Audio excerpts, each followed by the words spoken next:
بسم اللہ الرحمن الرحیم۔ آپ دیکھ رہے ہیں ہمارا یوٹیوب چینل روحانی دستک۔ بسم اللہ الرحمن الرحیم۔ آپ نے دنیا میں کافی مہنگی مہنگی چیزوں کے نام سنے ہوں گے، بڑی قیمتی قیمتی چیزوں کے نام سنے ہوں گے کہ فلاں عمارت اتنی مہنگی ہے، فلاں گاڑی اتنی مہنگی ہے، فلاں جہاز اتنا مہنگا ہے یا فلاں ہوٹل اتنا مہنگا ہے۔ لیکن کیا آپ سوچ سکتے ہیں کہ کوئی جانور بھی اس قدر مہنگا ہو سکتا ہے؟ جی ہاں، آج ہم آپ کو بتانے جا رہے ہیں دنیا کی سب سے مہنگی گائیں، دنیا کی سب سے قیمتی گائیں۔ تاریخ کے اندر اس سے زیادہ قیمتی اور مہنگی گائیں کوئی نہیں ہے۔ یہ بڑا ہی خوبصورت واقعہ ہے جو کلام مجید فرقان حمید کے اندر منقول ہے۔ کلام مجید فرقان حمید کے اندر یہ واقعہ موجود ہے اور اسی پر ایک سورت کا بھی نام ہے، گائے والی سورت یعنی سورہ بقرہ۔ واقعہ کچھ اس طرح سے ہے کہ بنی اسرائیل کے اندر ایک نہایت ہی متقی اور پرہیزگار اللہ کے نیک بندے اور بزرگ تھے، اور ان کے پاس ایک چھوٹی سی بچیا موجود تھی۔ جب ان کے انتقال کا وقت قریب آیا تو یہ جنگل میں اس بچیا کو لے گئے اور ایک درخت کے پاس جا کر اللہ تبارک و تعالیٰ سے یہ دعا کی، اس وقت تک کے لیے اس کو تیری امانت میں رکھتا ہوں جب تک کہ میرا بچہ بڑا نہ ہو جائے، بالغ نہ ہو جائے۔ اس کے بعد یہ واپس اپنے گھر پلٹ آئے اور اپنی زوجہ کو تمام واقعہ سنایا۔ کچھ دنوں کے بعد ان کا انتقال ہو جاتا ہے اور یہ بچہ وقت گزرنے کے ساتھ ساتھ بڑا ہوتا چلا گیا۔ یہ بڑا ہو کر نہایت ہی فرما بردار اور اپنی ماں کا خدمت گزار بچہ بن جاتا ہے۔ اس بچے نے اپنی جو رات تھی اس کو 3 حصوں میں تقسیم کر رکھا تھا۔ رات کا ایک حصہ آرام کرتا، ایک حصہ اللہ کی عبادت کرتا اور ایک حصہ ماں کی خدمت کیا کرتا تھا، اور دن میں جنگل سے لکڑیاں کاٹ کر ان کو بیچ کر اپنی ماں کی کفالت کیا کرتا تھا۔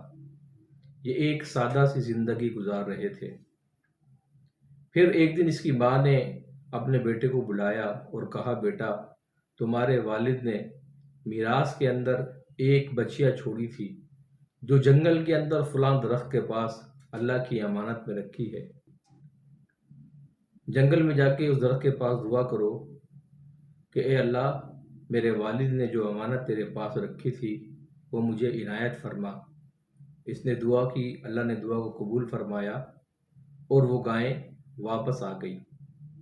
جب وہ گائیں اس کے پاس لوٹ کر آئی تو اس کی ماں نے اس گائیں کی چند نشانیاں بتائی تھی جو اس گائیں کے اندر موجود تھی۔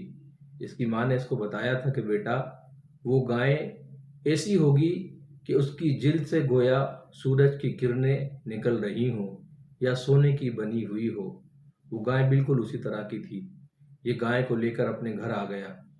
اگلے دن اس کی ماں نے کہا کہ 3 دینار میں بیچاؤ، کیونکہ اس وقت مارکیٹ میں اس جانور کی قیمت 3 دینار ہوا کرتی تھی، مگر ساتھ ساتھ ایک نصیحت بھی کی کہ بیٹا، جس کو بھی فروخت کرو، فروخت کرنے سے پہلے اس سے کہنا کہ میں اپنی ماں سے مشورہ کر کے پھر آپ کو فروخت کروں گا۔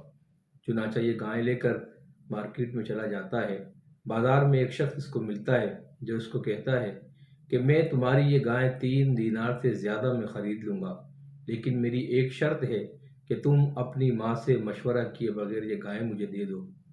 اب یہ بیٹا جواب دیتا ہے کہ چاہے تم مجھے کتنی ہی دولت کیوں نہ دے دو، مگر میں اپنی ماں سے مشورہ کیے بغیر ہرگز تمہیں یہ گائیں نہ بیچوں گا۔ چنانچہ یہ پلٹ کر اپنے گھر آتا ہے اور اپنی ماں کو وہ پورا واقعہ بتاتا ہے۔ اس کی والدہ ایک نیک اور متقی خاتون ہوتی ہیں، کہتی ہیں، بیٹا، یقیناً وہ کوئی اللہ کا نیک فرشتہ ہے، تم جا کر اس سے مشورہ کرو کہ یہ گائیں ہم ابھی فروخت کریں یا نہ کریں۔ چنانچہ یہ لڑکا بازار جاتا ہے اور وہ فرشتہ جو انسانی صورت میں موجود ہوتا ہے اس سے مشورہ طلب کرتا ہے کہ ہم اس گائے کو فروخت کریں یا نہ کریں، تو وہ اللہ کا فرشتہ اس کو جواب دیتا ہے کہ تم ابھی اس گائے کو فروخت نہ کرو۔ حضرت موسیٰ علیہ السلام کی امت کے لوگ تمہارے پاس آئیں گے اور وہ اس گائے کو تم سے مانگیں گے، تو تم اس گائے کی قیمت اس گائے کے کھال میں سونا بھر کے مانگنا۔ جی ہاں، جتنی گائے کی کھال ہے اس کو پوری سونے سے بھر کر اس کی تم قیمت وصول کرنا، اور وہ تم سے یہ گائے اتنی قیمت میں خرید لیں گے۔ چنانچہ یہ لڑکا اس گائے کو لے کر اپنے گھر آ جاتا ہے۔ ادھر حضرت موسیٰ علیہ السلام کی قوم کے اندر ایک نہایت ہی مالدار شخص جس کا نام عامل ہوتا ہے، اس کے دو چچا زاد بھائی اس کو قتل کر دیتے ہیں، اور قتل کرنے کے بعد اس کو ویران جنگل میں پھینک دیتے ہیں۔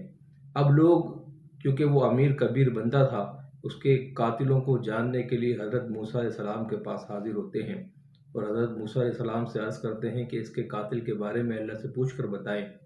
حضرت موسیٰ علیہ السلام انہیں کہتے ہیں کہ اللہ فرماتا ہے کہ تم کسی گائے کی زبان یا اس کی دم کا کچھ حصہ اس مردے کو مارو تو یہ زندہ ہو کر خود اپنے قاتلوں کا نام بتا دے گا۔